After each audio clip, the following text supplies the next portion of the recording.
और इस बीच लखनऊ से एक बड़ी खबर है जहां पर अंसल ग्रुप की मुश्किलें बढ़ गई हैं।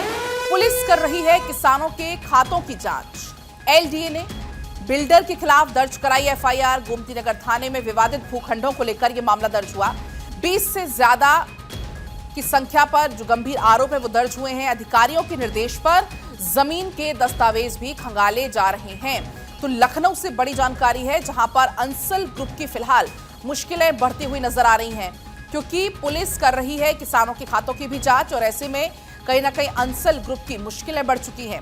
एलडीए ने बिल्डर के खिलाफ दर्ज कराई एफआईआर और ऐसे में आपको बता दें कि गोमती नगर थाने में विवादित भूखंडों को लेकर मामले भी दर्ज हुए। इसी बीच नीलेश हमारे साथ जुड़ गए हैं ज्यादा जानकारी लेकर। नीलेश, क्या कुछ और जानकारी है, क्योंकि अंसल ग्रुप की मुश्किलें फिलहाल बढ़ती हुई नजर आ रही हैं? देखिए, बिल्कुल मुख्यमंत्री योगी आदित्यनाथ के निर्देश पर 8 दिनों में अभी तक एलडीए की तरफ से जो बड़ी कार्रवाई होनी थी वो कहीं ना कहीं नहीं हो पाई। National company law appeal tribunal में एलडीए को करनी है अपील। एलडीए को पक्षकार बनाए जाने के एनएलटी में दाखिल करना था अनुरोध पत्र। कल देर रात एलडीए क्लेम फार्म सबमिट नहीं कर पाया, जिसके बाद से लगातार लखनऊ विकास प्राधिकरण के ऊपर सवालिया निशान खड़े हो रहे हैं कि आखिर मुख्यमंत्री के सख्त निर्देश के बावजूद लखनऊ विकास प्राधिकरण क्यों अभी तक हीला हवाली कर रहा है। इसी बीच एक और खबर निकलकर सामने आई है कि जो अंसल कंपनी में कार्यरत कर्मचारी हैं, चाहे वो गार्ड हो या फोर्थ क्लास कर्मचारी हो, उन्होंने भी मुख्यमंत्री योगी आदित्यनाथ को एक प्रार्थना पत्र दिया है, जिसमें साफ तौर पर कहा है कि कंपनी के ऊपर कार्रवाई हो। साथ ही साथ जो कर्मचारी हैं उनका भी उत्तर प्रदेश के मुख्यमंत्री योगी आदित्यनाथ ख्याल रखें, ताकि उनके भी परिवार को जो है सहायता मिल सके। तो कर्मचारी भी मुख्यमंत्री के शरण में पहुंचे हैं, मुख्यमंत्री से न्याय की गुहार लगाई है और लखनऊ विकास प्राधिकरण के ऊपर जल्द से जल्द कोई बड़ा फैसला सरकार की तरफ से आ सकता है, क्योंकि लखनऊ विकास प्राधिकरण को अंसल के ऊपर कार्रवाई करनी है, क्योंकि बड़ी जमीन को जो अंसल के पास जो जमीन है उस पर कार्रवाई करने के निर्देश एलडीए के पास है।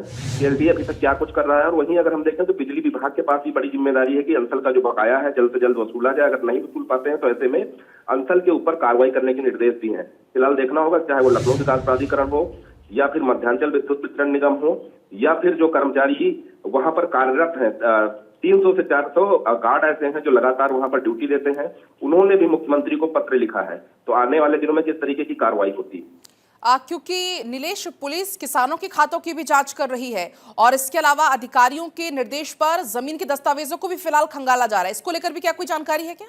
देखिए, बिल्कुल जिन किसानों की जमीन उस समय अंसल में आई थी, उन किसानों को मुआवजा मिला कि नहीं मिला, किसानों के ऊपर दबाव बनाकर अंसल ने जमीन ली, उन तमाम पहलुओं पर जांच होगी। साथ ही साथ उस समय जो लखनऊ विकास प्राधिकरण के कर्मचारी थे, आवास विकास के कर्मचारी थे, उनकी क्या कुछ भूमिका रही है उस पर भी जांच होगी, क्योंकि ये बड़ा मामला है। अभी तक की अगर हम देखें तो अलग अलग जगहों पर 11 से ज्यादा एफआईआर दर्ज हो चुकी हैं। लखनऊ की अगर हम बात करें तो हजरतगंज, गोमती नगर और गोल्ड सिटी थाने में मुकदमे दर्ज हुए हैं। उसके अलावा गाजियाबाद, मेरठ भी मुकदमे दर्ज हैं। तो ऐसे में देखना होगा कि इस पूरे मामले को लेकर कितनी जल्दी जो तस्वीरें हैं वो साफ हो जाती हैं, क्योंकि बड़े पैमाने पर जो ग्राहक है उनका पैसा अंसल में लगा हुआ है। ग्राहक भी अब अंसल के ऊपर दबाव बना रहे हैं कि उनका पैसा वापस किया जाए या तो उनको जमीनें दी जाए।